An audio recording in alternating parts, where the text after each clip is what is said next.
Bienvenue à tous dans cette nouvelle vidéo, on se retrouve pour la troisième et dernière analyse de ce lundi 8 août 2022 sur les Pokémon de la sixième génération et on va parler dans cette vidéo de Brutalibré, un Pokémon que je trouve extrêmement cool, clairement en stratégie et très stylé, donc c'est un Pokémon que j'aime bien, donc du coup ça me fait plaisir d'en parler. Alors, il n'a pas de préévolution ni d'évolution, ce Pokémon.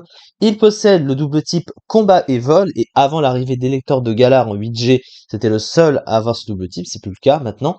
Alors, combat et vol, défensivement, c'est un type qui est assez moyen, mais offensivement, c'est un type qui est extrêmement fort. Alors, défensivement, il est quand même équilibré en résistance et en faiblesse, mais il a du coup 3 résistances, une double résistance insecte, une immunité sol, et la résistance combat du coup ténèbres et plantes, avec quand même la résistance combat et l'immunité sol qui sont très pratiques, la double résistance à demi-tour, la résistance à sabotage qui va avec.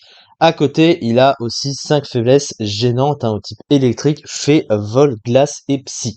Offensivement, par contre, c'est un des meilleurs combos de stab du jeu offensivement, puisqu'il n'y a que 17 Pokémon qui y résistent, et à côté, il est super efficace sur 506 Pokémon, et c'est extrêmement fort, ça fait quand même plus de la moitié du jeu, à peu de choses près, sur lequel il est super efficace avec ses stabs, donc ça c'est très très fort. Au niveau de ces trois talents, alors le premier c'est échauffement qui l'immunise de la paralysie, ce qui est plutôt assez pratique, surtout pour un Pokémon très rapide comme lui.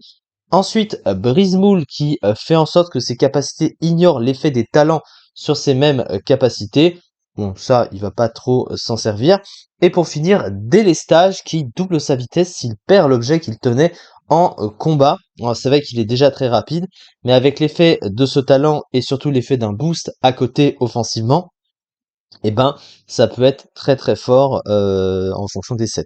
Alors au niveau de ses stats, dans l'ensemble, c'est assez mitigé. Pourtant, le Pokémon est quand même bien utilisé. Alors il a une attaque de 92 qui est quand même pour un Pokémon offensif pas incroyable. Mais bon, à côté, il a le moyen de se setup, donc c'est moins pire, donc ça reste quand même médiocre.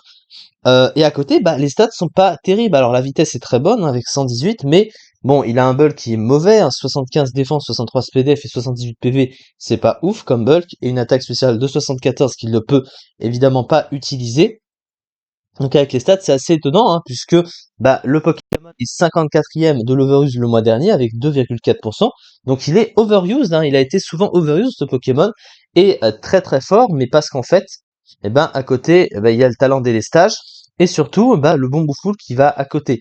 Alors il possède plein d'attaques offensives, alors déjà ses stats se suffisent à eux-mêmes, il a close combat, coup croix, vampipoint, acrobatie, même s'il faut pas d'objet, mais en fait, la particularité, c'est qu'en fait, tu peux utiliser un objet dont il va se servir, qui va utiliser l'effet de délestage, et il aura plus d'objets, du coup, acrobatie sera très très fort derrière, avec le boost que tu veux lui mettre.